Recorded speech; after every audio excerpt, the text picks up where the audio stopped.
everyone, welcome to Val's Tales. I'm Val Portelli, writer of these stories. I'm Val's sister, Wendy Walker, and I'm the narrator. And Wendy's daughter, Jazz, is our producer. Where is she? She's gone off to feed the unicorns. Settle down, the story is about to start. Have you ever been sure you've set your alarm clock only to find it turned off when you wake up late? Perhaps one of your many gadgets starts or stops working for no apparent reason. Here's a possible explanation.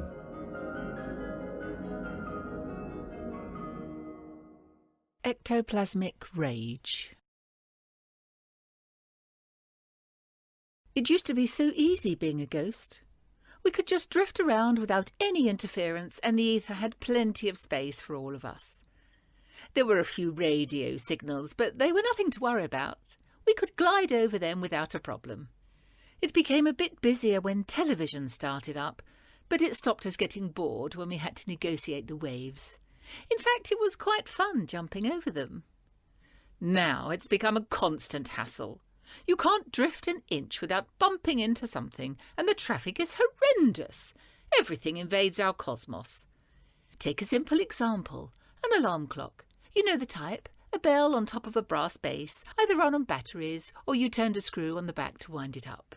A bit hard on the fingernails maybe, but it worked and left us in peace. Now it's radio controlled to tell the time in any place in the world and needs mega connections to wake you up in the morning. It's not surprising we sometimes get airspace rage and turn the clocks on and off as they intrude into our lanes. Anyway, who the hell needs to know the time in Vegas if you live in London? Or has everyone turned into high-flying stockbroker dealers without us noticing? And that's just the easy bit.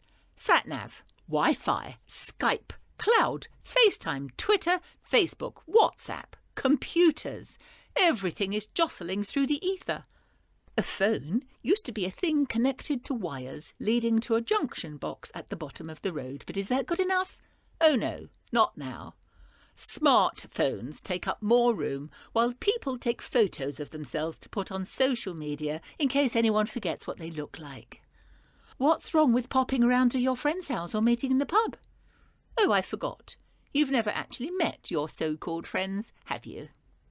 Another thing, isn't a till an adding machine, where the barmaid registers a total so it can be compared with the cash taken, purely to keep the taxman happy? Not on your life.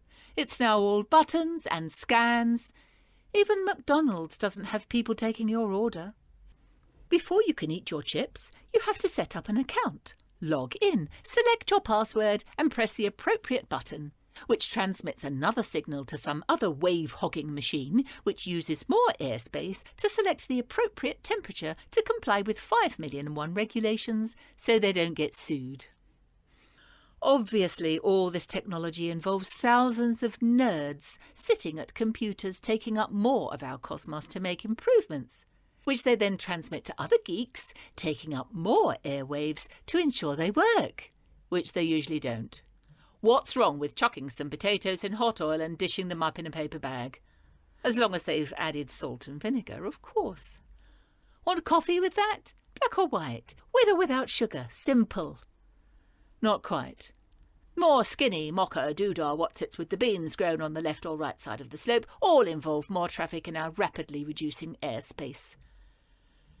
No wonder the incidents of ectoplasmic rage are becoming more frequent. It's not the population explosion that's caused the problem. It's the unnecessary gizmos causing overcrowding. People are living longer now, which theoretically leaves plenty of heavenly space for the dear departed. But that's not the point. Can you really blame us spirits for trying to get our own back when we're being pushed further and further away from where we died? So, the next time you feel a cold chill, cupboards open and close by themselves, or your phone unexpectedly turns itself off, you will know the reason. Stop filling our space with your emissions and leave us to rant in peace.